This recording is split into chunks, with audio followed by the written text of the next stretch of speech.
नमस्कार साथियों, एक बार फिर आपका हिंदी क्लास बाय एसएन में स्वागत है। साथियों, यह हिंदी का प्रैक्टिस सेट है जो कि आपको कोशिश करूंगा कि रिकॉर्डेड लाइव आपके प्रोवाइड कराऊं। पहला वीडियो है, रिकॉर्डेड वीडियो होगा। अगर आपको अच्छा लगता है और अगर आपका साथ रहता है तो आज आपके बीच में आया हूँ, रोज आपके बीच में आने आऊँगा। अगर इस सेट के बारे में कहा जाए तो इस सेट की खासियत है, बताना। यहाँ पर लिख रहा है, सही लिख रहा है ना? ठीक है। इस सेट की खासियत है कि यह है उत्तर प्रदेश पुलिस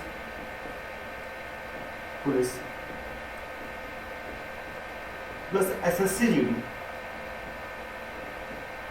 के पेपर के सोच समझ कर बनाया गया। हूबहू ऐसे ही क्वेश्चन आपको पेपर में छपते हुए दिखाई पड़ेगा। एक एक क्वेश्चन पे बात कीजिएगा और ईमानदारी के साथ बताइए कि किस क्वेश्चन का आंसर क्या होगा। व्हाइट बोर्ड पर आपको क्वेश्चन दिख रहा होगा। ऑप्शन मैं आपको बताऊंगा कि पहले क्वेश्चन के कौन कौन से ऑप्शन हैं। जो भी ऑप्शन आपको सही लगता है वो सही के ऑप्शन में टिक करिएगा और आगे बढ़िएगा, ठीक है। और जो भी चैनल में नए हैं वो चैनल को लाइक करेंगे, शेयर करेंगे, सब्सक्राइब करेंगे और अपने दोस्तों के पास इस लिंक को ज़्यादा से ज़्यादा शेयर करेंगे। आइएगा, पहले क्वेश्चन की तरफ आपको ले चलते हैं। क्वेश्चन पहला लिखा है, पढ़िएगा। क्वेश्चन पहला लिखा है, हिंदी में कुल स्वरों की संख्या कितनी है? हिंदी में कुल स्वरों की संख्या कितनी है? अगर मैं ऑप्शन की तरफ आपको ले चलूं तो हम यहाँ पर ऑप्शन डाले दे रहे हैं। ए, ठीक है, और ये रहा बी, ठीक है, ये रहा सी और ये रहा डी। ये ऑप्शन मैं लिखे देता हूँ। ऑप्शन नंबर ए के बारे में कहा जाए तो ऑप्शन नंबर ए में है 10। ऑप्शन नंबर बी के बारे में कहा जाए तो ऑप्शन नंबर बी में है 11। ऑप्शन नंबर सी के बारे में कहा जाए तो ऑप्शन नंबर सी में है 12 और ऑप्शन नंबर डी के बारे में कहा जाए तो ऑप्शन नंबर डी में है 13। हिंदी में कुल स्वरों की संख्या कितनी है? आप सभी को बताना है कि कुल स्वरों की संख्या कितनी है, ठीक है। बहुत सारे लोग ए को लगा रहे हैं, बहुत सारे लोग बी को लगा रहे हैं, बहुत सारे लोग सी को लगा रहे हैं, बहुत सारे लोग डी को लगा रहे हैं। मैं आपको हर क्वेश्चन में 2-4 पॉइंट एक्स्ट्रा बताते रहूँगा। अगर आपको सही लगता है तो आप कॉपी रखते रहें और उसमें लिख लिया करें। हाँ, जितने भी लोग डी को लगा रहे हैं उन सभी लोगों का सही। ऑप्शन नंबर ए का डी सही है। लिखा है कि कुल स्वरों की संख्या कितनी है? 11 है। अब देखिएगा मेरे, अगर यहीं पर केवल लिखकर आ जाता स्वर की संख्या कितनी होती है तो स्वर की संख्या बच्चा होती है 11। स्वर की संख्या 11 होती है। एडजस्ट कर लीजिएगा, अगले दिन से वीडियो आपको अच्छी मिलेगी। स्वर की संख्या होती है 11 और यहीं पर बच्चा केवल कुल शब्द लग जाते ही इनकी संख्या कितनी हो जाती है? 13 हो जाती है। अगर यहीं पर स्वरों की संख्या बोला जाए तो स्वरों की संख्या कितनी होती है? 3। स्वरों की संख्या 3 होती है। नंबर 1 होता है ह्रस्व स्वर। नंबर 2 के बारे में कहा जाए तो नंबर 2 होता है दीर्घ स्वर। नंबर 3 के बारे में कहा जाए तो नंबर 3 होता है लुप्त स्वर। अगर आपको जानकारी सारी अच्छी लग रही है तो चैनल को लाइक, शेयर, सब्सक्राइब करना बिल्कुल नहीं भूलिएगा। आइएगा, अब आपको दूसरे क्वेश्चन की तरफ ले चलते हैं। जितनी देर हम ऑप्शन लिखे उतनी देर में आप लोग क्वेश्चन को पढ़ लेना।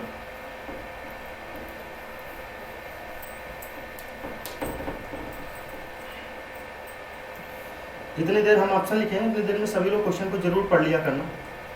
क्वेश्चन नंबर दूसरा है, लिखा है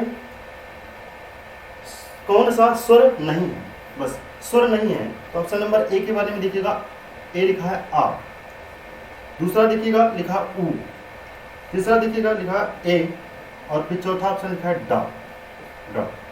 इनमें से पूछा गया कौन सा स्वर नहीं। जिसको जो भी सही लग रहा है जल्दी से लगाइएगा और बताइएगा कौन सा स्वर नहीं है। अब देखिएगा मेरे भाई, स्वरों की संख्या के बारे में कहा जाए तो 11 होती है। कुल संख्या कितनी होती है? 13 होती है। अब ये जो 13 स्वर होते हैं कौन कौन से होते हैं जरा जानिए। छोटा आ बड़ा, छोटी ई बड़ी ई, छोटा ऊ बड़ा ऊ, ऋषि, ए, ओ, औ। गिनेगा कितने हुए? 1 2 3 4 5 6 7 8 9 10 11 और अंक और आहा जब मिल जाता है तो बच्चा इनकी संख्या कितनी हो जाती है? 13 हो जाती है। तो अब देखिएगा ये क्या है? स्वर है। ये क्या है? स्वर है। ये क्या है? स्वर है। दा क्या है बच्चा? ये व्यंजन है। क्या है? व्यंजन है।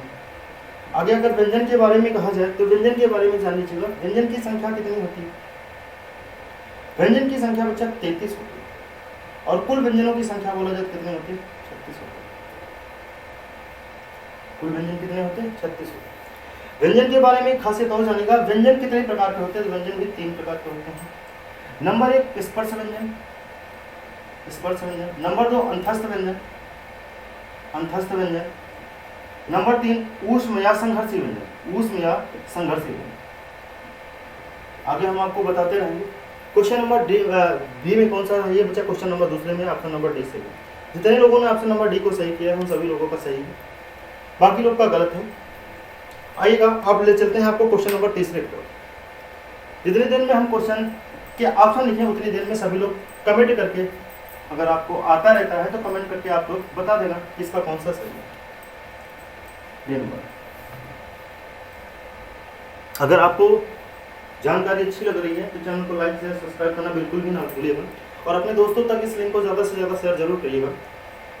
आपके एक शेयर से हमें मोटिवेशन मिलेगा ताकि हम ज़्यादा से ज़्यादा वीडियो अपलोड कर सकेंगे और यूट्यूब पे अच्छा कार्य करेंगे। क्वेश्चन नंबर तीसरा देखिएगा, लिखा गया अयोगवाह। अयोगवाह है, निम्नलिखित में से कौन सा अयोगवाह है? नंबर 1 बच्चा विसर्ग, विसर्ग, विसर्ग बोला गया। दूसरा ऑप्शन लिखा महाप्राण, महाप्राण। फिर है संयुक्त व्यंजन, संयुक्त व्यंजन, व्यंजन। फिर है बच्चा अल्पप्राण, अल्पप्राण। अयोगवाह पूछा गया है कि कौन सा अयोगवाह है।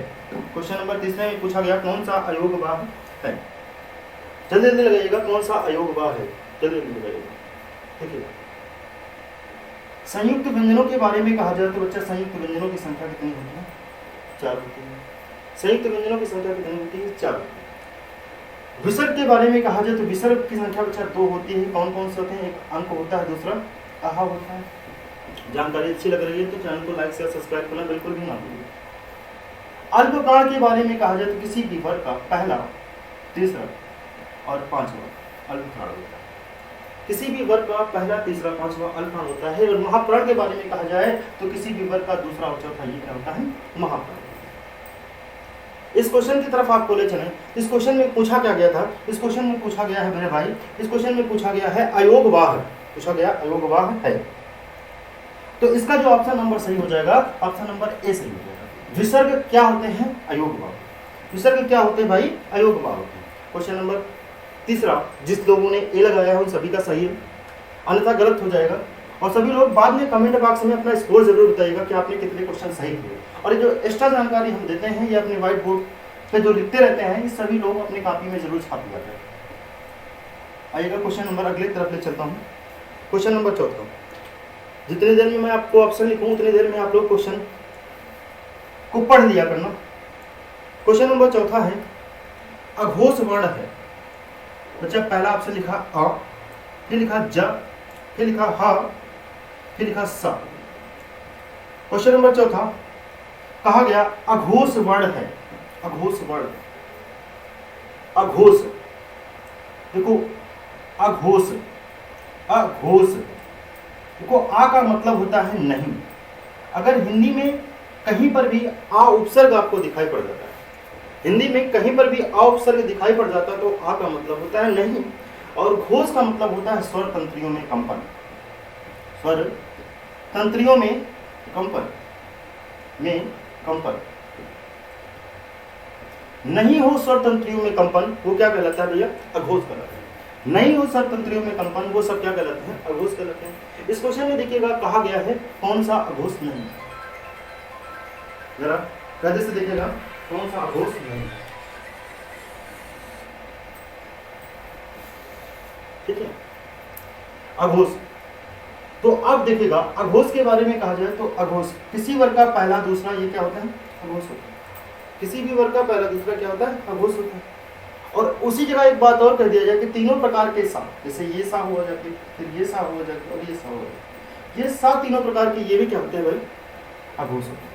दिख रहा होगा ना ये सा, चलो हम ऊपर लिखे देते हैं, ये सा, ये सा और ये सा। इन तीनों सा को भी कहीं पर देख लेना कि ये भी क्या होता है, खरगोश होता है। अब देखिएगा आपका इसमें का हिस्सा दिखाई पड़ रहा है, बिल्कुल दिखाई पड़ रहा है। इसका ऑप्शन नंबर कौन सा सही हो जाएगा बच्चों, डी वाला सही हो जाएगा। बहुत सही, जितने भी लोग ऑप्शन नंबर डी को सही कर रहे हैं उन सभी लोगों का सही। आइएगा अगले क्वेश्चन की तरफ आपको ले चलते हैं। क्वेश्चन नंबर 5, क्वेश्चन नंबर 5 कायदे से देखिएगा बच्चा। क्वेश्चन नंबर 5 लोगों, क्वेश्चन नंबर 5 में कहा गया समास का शाब्दिक अर्थ होता है। समास का शाब्दिक अर्थ होता है। अगर समास के बारे में कहा जाए तो समास का शाब्दिक अर्थ सभी को मालूम होता है, संक्षेप होता है या संक्षिप्त होता है। समास का शाब्दिक अर्थ बोला जाए तो समास का शाब्दिक अर्थ होता है संक्षेप या संक्षिप्त, है ना। इसमें मैं ऑप्शन नहीं लिखूंगा, डायरेक्ट आंसर बता रहा हूँ। समास का शाब्दिक अर्थ होता है संक्षेप या संक्षिप्त। समास के बारे में कहा जाए तो समास में अगर पदों के बारे में कहा जाए तो समास में पदों की संख्या होती है 2। पदों की संख्या कितनी होती है, 2 होती है। पदों की संख्या कितनी होती है, 2। वहीं पर अगर समास में बोला जाए समास कितने प्रकार के होते हैं, तो समास 4 प्रकार के। कितने प्रकार के होते हैं, 4। अगर यहीं पर साथियों एक शब्द और लग जाए, कुल समास की संख्या कितनी होती है, 6। कुल समास की संख्या कितनी होती है, 6। आइएगा हम आपको समास एक बार हल्की हल्की नजर से बताते हैं बच्चा। पहला समास होता है अव्ययी भाव समास, अव्ययी भाव समास। अगले समास के बारे में कहा जाए तो अगला समास होता है तत्पुरुष समास, तत्पुरुष समास। अगले समास के बारे में कहा जाए तो होता है द्वंद्व समास, द्वंद्व समास। आपको तीनों समास बड़े आराम से दिख रहे होंगे। अव्ययी भाव समास 1 हुआ, तत्पुरुष समास 2 हुआ, द्वंद्व समास 3 हुआ। और चौथे समास के बारे में कहा जाए तो बच्चा चौथा समास होता है बहुव्रीहि समास, बहुव्रीहि समास, बहुव्रीहि समास। अब आप देख रहे होंगे हमने 4 समास बताया और कुल समास में बोला कुल समास कितने होते हैं, तो 6 होते हैं। जो कुल समास बढ़ता है तो 2 बढ़ जाते हैं तत्पुरुष समास में। कौन कौन से बढ़ते हैं, तो एक द्विगु बढ़ जाता है और एक बढ़ जाता है कर्मधारय समास। तो समास का शाब्दिक अर्थ क्या होता है, संक्षेप होता है। क्लास लंबी हो जाएगी इसलिए शॉर्टकट में बताते हुए चलते हैं। समास का शाब्दिक अर्थ क्या होता है, संक्षेप होता है। ये सारी जानकारी आप लोग उतार सकते हो, लिख सकते हो। आइएगा अगले क्वेश्चन की तरफ। क्वेश्चन नंबर 6 लिखा देशांतर। देशांतर में कौन सा समास है, देशांतर में कौन सा समास है। ऑप्शन 1 अव्ययी भाव समास, ऑप्शन नंबर बी तत्पुरुष समास, ऑप्शन नंबर डी द्वंद्व समास और ऑप्शन नंबर 4 के बारे में कहा जाए तो बच्चा द्विगु समास। कौन सा समास, द्विगु समास। अब इसमें आपको बताना है कि कौन सा समास हो जाए देशांतर। बिल्कुल सही, जो लोग तत्पुरुष समास बता रहे हैं उनका सभी का सही हो जाएगा, अन्यथा सबका गलत हो जाएगा। तत्पुरुष समास के बारे में जान लीजिएगा। अगर यहाँ पर कारक के लोप चिन्ह अगर मिल जाते हैं तो वहां पर सदैव कौन सा समास होता है, तत्पुरुष समास होता है। कारक के लोप चिन्ह के बारे में कहा जाए तो सुनिएगा, ऊपर वाला कर्ता हटा दीजिएगा। कर्ता ने कर्म को कर्ण से संप्रदान के लिए अपादान से अलग, ऊपर वाला कर्ता हटा दीजिएगा, नीचे वाला हटा दीजिएगा। बाकी बीच के जो 6 कारक होते हैं वही कारक के लोप चिन्ह तत्पुरुष समास के अंतर्गत होगा। अगर इसका एक फार्मूला बना दिया जाए तो सुनिएगा फार्मूला क्या होता है। मेसे के द्वारा, मेसे के द्वारा का, की, को के लिए पर, के लिए पर। अगर ये कहीं पर भी आपको, ये कहीं पर भी आपको लोप चिन्ह दिखाई पड़ जाते हैं, मेसे के द्वारा का, की, को के लिए पर, ये कहीं पर भी आपको लोप चिन्ह दिखाई पड़ जाते हैं तो वो सदैव कौन सा समास हो जाता है, तत्पुरुष समास। बोलो किसी को किसी प्रकार की कोई समस्या तो नहीं होगी। देशांतर में कौन सा समास होगा, तत्पुरुष समास। देश में अंतर, देश का अंतर कुछ भी कर सकते हो, देश में अंतर है ना, देशांतर। अगला क्वेश्चन देखिए, 7वां नंबर क्वेश्चन देखिएगा। गौशाला, गौशाला में कौन सा समास है, वही 4 ऑप्शन, द्विगु समास, अव्ययी भाव समास, तत्पुरुष समास, द्वंद्व समास। जिसका जो भी सही है वो सही कर सकता है, जल्दी जल्दी बताइए, ठीक है। आपको पूरा समझ दिया जाएगा। तो चैनल में जो को नए हैं, चैनल को सारे लाइक शेयर सब्सक्राइब करते रहिएगा। आपके एक शेयर से हमें मोटिवेशन मिलेगा और आपके एक लाइक से मुझे मोटिवेशन मिलेगा कि मैं अच्छी से अच्छी क्वालिटी में आपको वीडियो प्रोवाइड कर सकता हूँ। यहाँ पर गौशाला कहा गया है, गौशाला गायों के लिए शाला, इसको तोड़ोगे तो आ गया के लिए, आ गया के लिए। हमने कहा कहीं पर भी अगर मेसे के द्वारा का, की, को के लिए पर, मेसे के द्वारा का, की, को के लिए पर, में से के द्वारा का की को के लिए पर, में से के द्वारा का की को के लिए पर आ जाता है तो सदैव कौन सा समास होता है? ये समास होता है। बहुत सही। आइएगा अगले क्वेश्चन की तरफ आपको ले चलते हैं। क्वेश्चन नंबर 7 कहा गया है पाप पुण्य, पाप पुण्य में कौन सा समास है? पाप पुण्य में कौन सा समास है? पुण्य में कौन सा समास है? अब देखिए यहां पर कहा गया पाप पुण्य में कौन सा समास है। जितने भी लोग बच्चा पाप पुण्य का ऑप्शन नंबर ए लगा रहे हैं, बिल्कुल गलत लगा रहे हैं। ये वाला द्विगु नहीं हो सकता। देखो बच्चा ये एक पाप है, एक पुण्य है, ये दोनों क्या है? ये विलोम है। क्या है? विलोम है। अगर कहीं पर भी विलोम शब्द आपको दिखाई पड़ जाते हैं, दोनों साथ में लगे दिखाई पड़ जाते हैं, तो वहां पर हमेशा कौन सा समास होता है? पुण्य समास होता है। अब द्विगु समास नहीं हो सकता क्योंकि इसमें पहला पद क्या होता है? संख्यावाची होता है। क्या होता है? संख्यावाची होता है। जितने भी लोग द्वंद्व को बता रहे थे सभी का सही है। सुधारिएगा अपनी एक एक चीज को। आइएगा अगले क्वेश्चन की तरफ आपको ले चलते हैं। क्वेश्चन नंबर 9, क्वेश्चन नंबर 9 के बारे में लिखिएगा। लिखा गगन चुंबी, गगन चुंबी। इसमें पूछा गया है गगन चुंबी में कौन सा समास है? ऑप्शन वही सामने, गगन चुंबी में कौन सा समास है?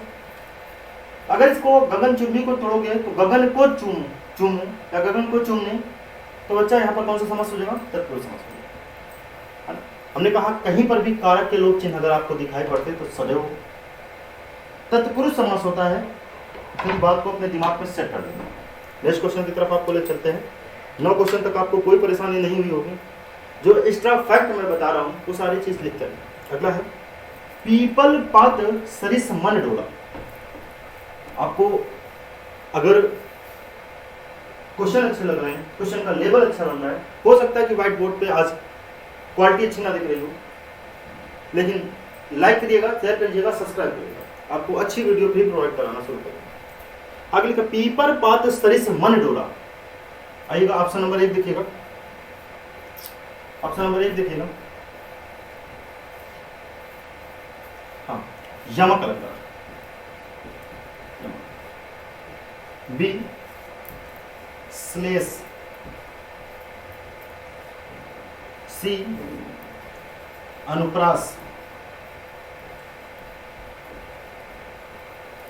अनुप्रास, डी उपमा। पीपल पात सरिस मन डोला में कौन सा समास है? सॉरी, कौन सा अलंकार है? अलंकार दिख रहा होगा ना, अलंकार को छोड़ा। देखो अलंकार के बारे में जानेगा। अलंकार का शाब्दिक अर्थ होता है आभूषण या सौंदर्य। आभूषण या सौंदर्य। अलंकार का शाब्दिक अर्थ होता है आभूषण या सौंदर्य। अलंकार 2 प्रकार के होते हैं। कितने प्रकार के होते हैं? 2 प्रकार के। नंबर 1 होता है शब्द अलंकार, नंबर 2 होता है अर्थ अलंकार। लेकिन अगर अलंकार की कुल संख्या पूछी जाए तो अलंकार की कुल संख्या बच्चा कितनी होती है? अलंकार की कुल संख्या 3 हो जाती है।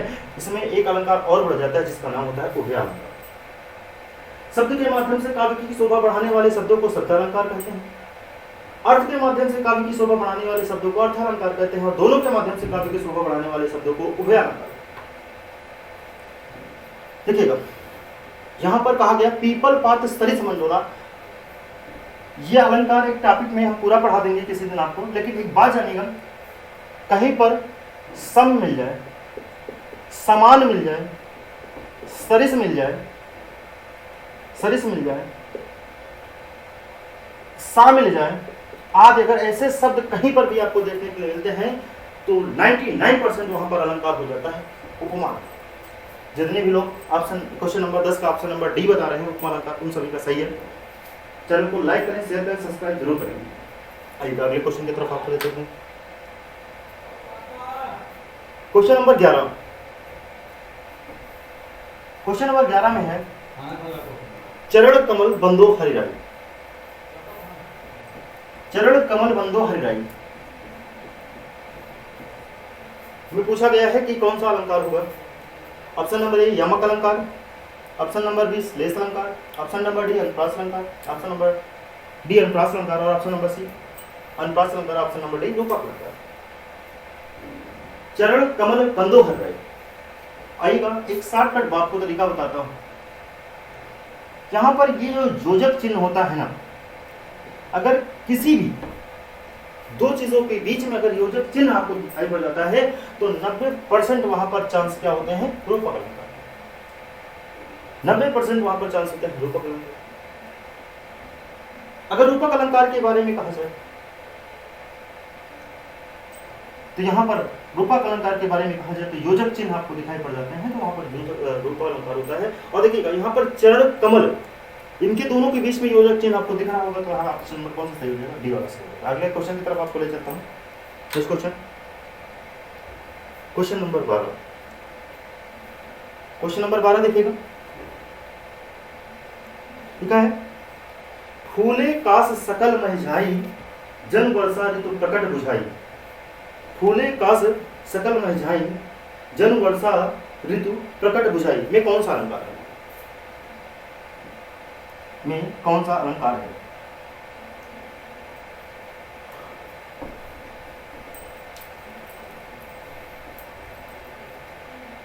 डी ऑप्शन लिख लीजिएगा, उत्प्रेक्षा अलंकार।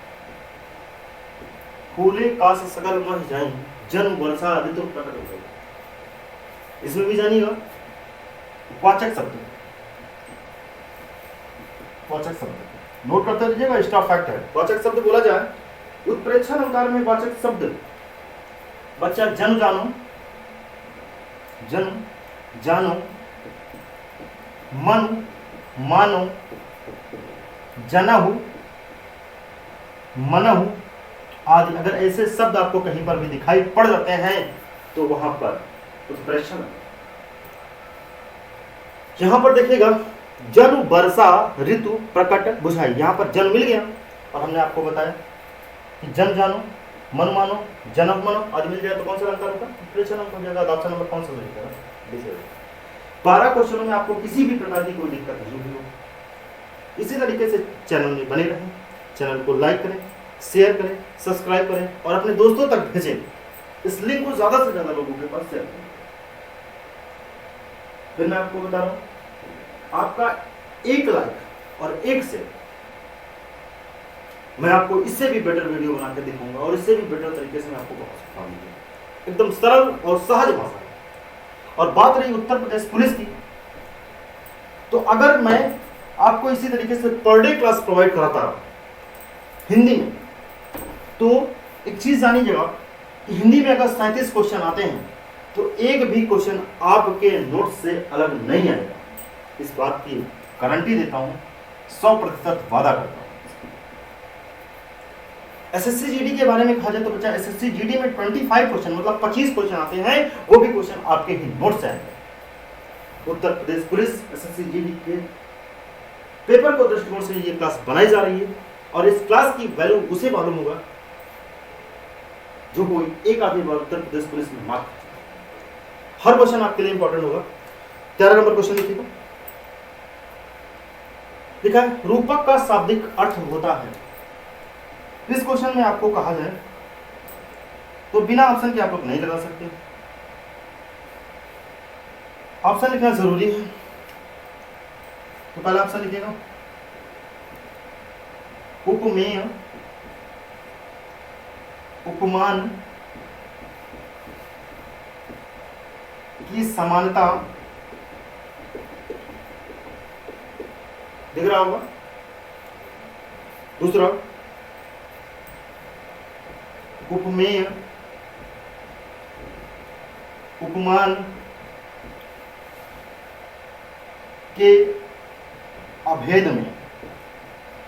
आपको मैं 2 ही ऑप्शन दूंगा, है ना। अगले दिन से आपको क्वेश्चन के साथ ऑप्शन भी दिखाई पड़ जाएंगे, ठीक है। लगा लीजिएगा जिसका जो भी सही लग रहा होगा। समानता के बारे में अगर बोल रहे होंगे आप लोग कि समानता को सोच के लगा रहे होंगे तो बच्चा गलत है, इसका ऑप्शन नंबर बी सही होगा। रूपक अलंकार होता है उपमेय उपमान के अभेद में, उपमेय उपमान के अभेद में। नेक्स्ट क्वेश्चन लिखिएगा, क्वेश्चन नंबर 14।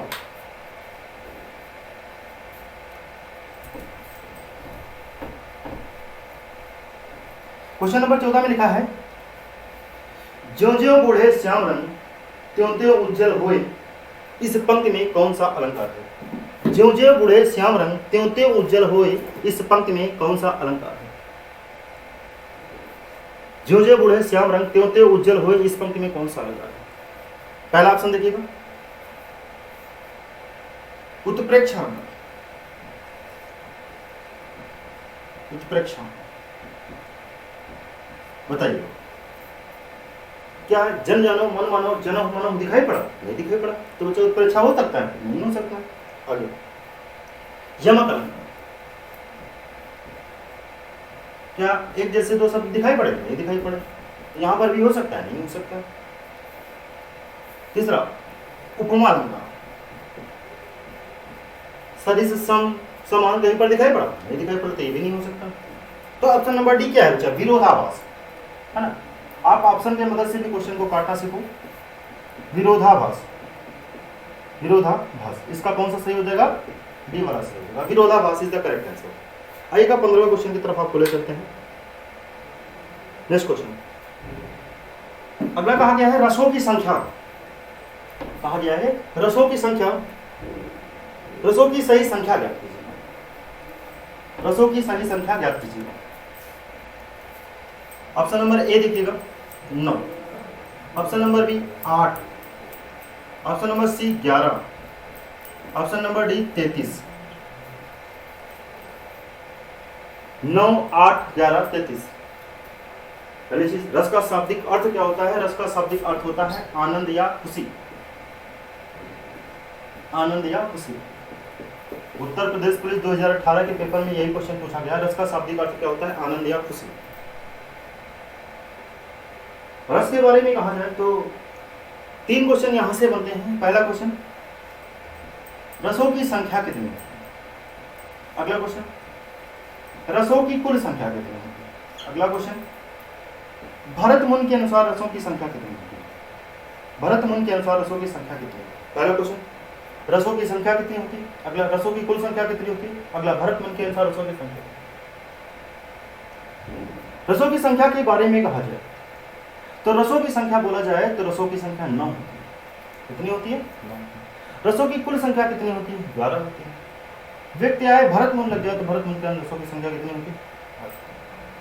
यहाँ रसों की संख्या पूछा गया कितनी होती है, तो रसों की संख्या, सही संख्या के बारे में कहा जाए तो ऑप्शन नंबर ए सही होगा, रसों की कुल संख्या। आइएगा अगले क्वेश्चन की तरफ आपको ले चले। क्वेश्चन नंबर 15 हो गया है। क्वेश्चन नंबर 16,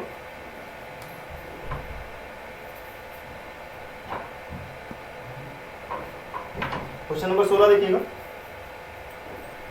ईमानदारी के साथ देखिएगा। क्वेश्चन नंबर 16, भरत मुनि के अनुसार, भरत मुनि के अनुसार अस्थायी भावों की संख्या कितनी होती है? वही ऑप्शन, भरत मुनि के अनुसार अस्थायी भावों की संख्या कितनी है? देखो, भरत मुनि ने रसों की संख्या कितनी बताई है? 8 बताई है। आप कह रहे हो कि सर रसों की संख्या तो 9 होती है, कुल संख्या 11 होती है, तो भरत मुनि को किस रस को रस नहीं मानते हैं? तो भरत मुनि शांत रस को रस नहीं मानते। शांत रस के बारे में कहा जाए तो शांत रस का स्थायी भाव होता है निर्वेद।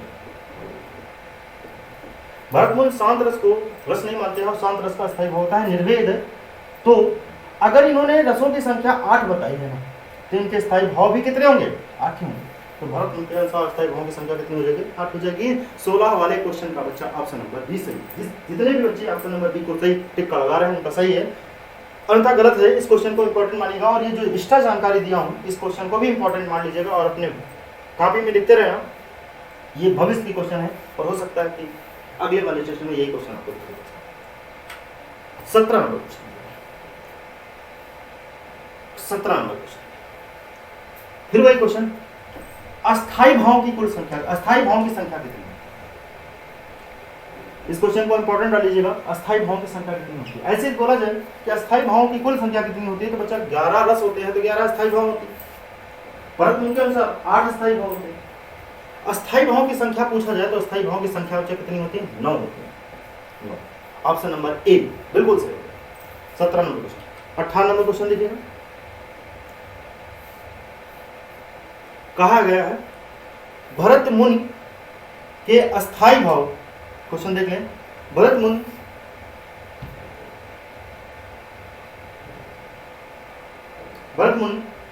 के अस्थायी भाव में कौन सा भाव सम्मिलित नहीं है? अभी मैंने थोड़ी देर पहले बताया था कि भरत मुनि के अस्थायी भाव में कौन सा भाव सम्मिलित नहीं है, तो सभी को मालूम है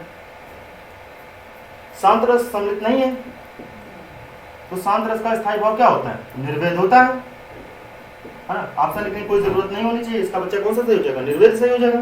कौन सही हो जाएगा? निर्वेद। ठीक, निर्वेद। ठीक, अगला क्वेश्चन निर्वेद। ठीक है ना। 19 क्वेश्चन देखो, 19 नंबर क्वेश्चन।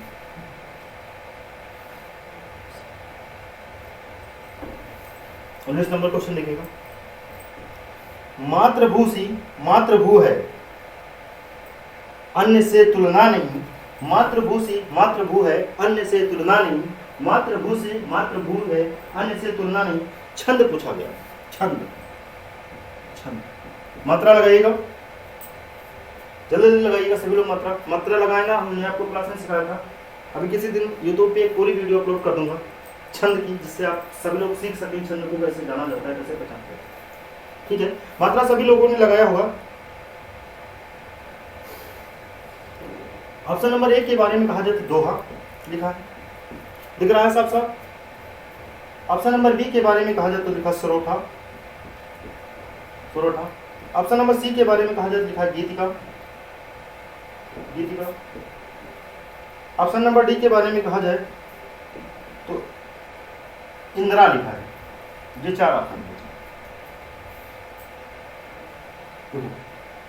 कहा गया था मातृभूसी मातृभू है, अन्य से तुलना नहीं। इसमें पूछा गया है कौन सा छंद होगा। तो जितने भी लोग अगर ऑप्शन नंबर सी को सही कर रहे हैं उन सभी लोगों का सही है, अन्यथा सबका गलत। अगर इसमें कहा जाए कि गीतिका को हम पहचानेंगे कैसे, तो जानिएगा बच्चा, 14 बराबर 26 अगर कहीं पर इतनी मात्रा मिलती है तो वहां पर कौन सा होता है? गीतिका। नेक्स्ट क्वेश्चन की तरफ आपको ले चलता है। अगला क्वेश्चन लिखा, दोहा और रोला के मिलने से, दोहा और रोला के मिलने से कौन से छंद का निर्माण होता है? दोहा और रोला के मिलने से कौन से छंद का निर्माण होता है? दोहा और रोला के मिलने से कौन से छंद का निर्माण होता है? ऑप्शन नंबर 1 है छप्पय, छप्पय। ऑप्शन नंबर बी है कुंडलियां,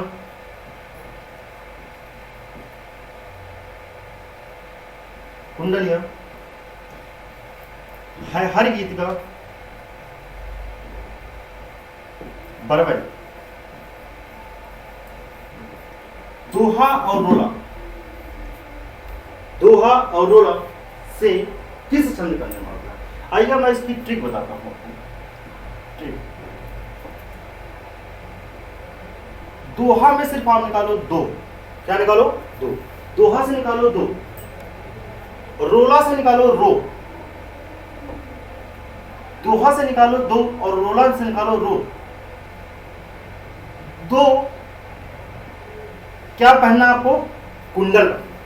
2 क्या पहनना? कुंडल पहनना है। और कुंडल अगर आपसे कोई छीन लेगा तो आप क्या करोगे?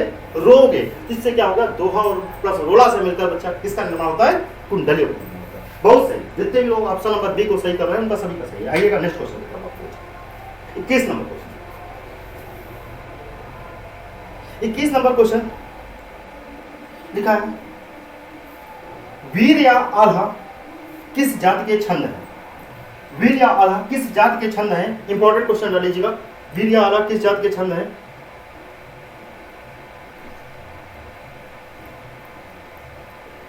इंपॉर्टेंट क्वेश्चन डाल लीजिएगा। वीर और आल्हा किस जाति के छंद है? ऑप्शन नंबर 1 वाणिक, वाणिक। ऑप्शन नंबर 2 मुत्तक, मुत्तक। ऑप्शन नंबर सी मात्रिक। ऑप्शन नंबर डी इनमें से कोई नहीं। कौन सा सही होगा? जी हाँ, इंपॉर्टेंट क्वेश्चन है।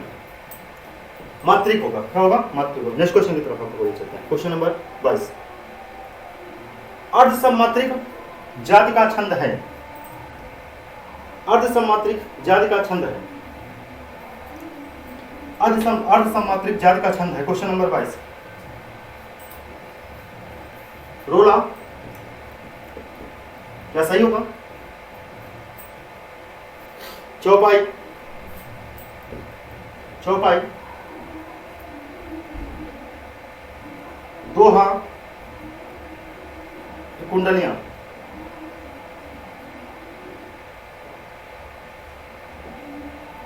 कुंडलियां बोलो। पूछा गया है अर्धसामात्रिक छंद है, अर्धसामात्रिक छंद है। 22 नंबर क्वेश्चन लगाइएगा।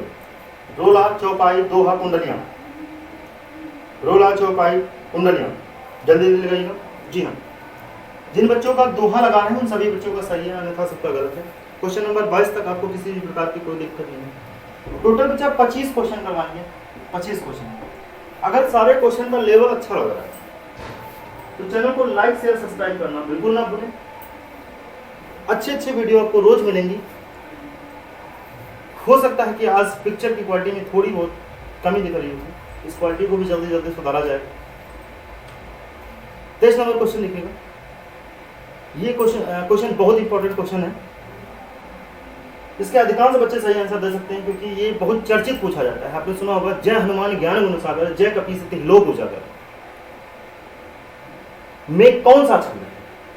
जय हनुमान ज्ञान गुण सागर, जय कपीस तिह लोक उजागर। जय हनुमान ज्ञान गुण सागर, जय कपीस तिह लोक उजागर में कौन सा छंद है? जी हाँ, हाँ इसको तो ऐसे ही सही करके चले आना चाहिए था। देखो आंख बंद करके लगा दो, कौन सा? चौपाई, चौपाई। बच्चा एक चौपाई होता है, एक चौपाई होता है, दोनों अलग अलग होते हैं। इसमें कौन सा सही हो जाएगा बच्चा? चौपाई सही होगा, चौपाई सही होगा। क्वेश्चन नंबर 23 तक आपको किसी भी प्रकार की कोई दिक्कत नहीं हुई होगी। क्वेश्चन नंबर 24 की तरफ आगे, बहुत बढ़िया क्वेश्चन है 24। कहा गया सर्वनाम, सर्वनाम, सर्वनाम जो संज्ञा के स्थान पे प्रयोग किए जाते हैं वो सारे शब्द सर्वनाम कहते हैं। सर्वनाम के बारे में कहा जाए तो सर्वनाम कितने होते हैं? तो सर्वनाम 11। जैसे हम, तुम, आप, वह, क्या, ये, वे, यहाँ, वहां, यह, वह, ये सारे शब्द क्या होते हैं? सर्वनाम। अगर सर्वनाम के प्रकार के बारे में कहा जाए तो बच्चा सर्वनाम 6 प्रकार का होता है। कितने प्रकार का होता है? 6 प्रकार। सर्वनाम की संख्या 11 होती है। सर्वनाम कितने प्रकार के होते हैं? 6 प्रकार के होते हैं। नेक्स्ट क्वेश्चन देखिएगा, क्वेश्चन नंबर 25। क्वेश्चन नंबर 25, निजवाचक सर्वनाम कौन सा है? इसमें हम ऑप्शन लिखे देते हैं आपको और 25 ही क्वेश्चन होंगे।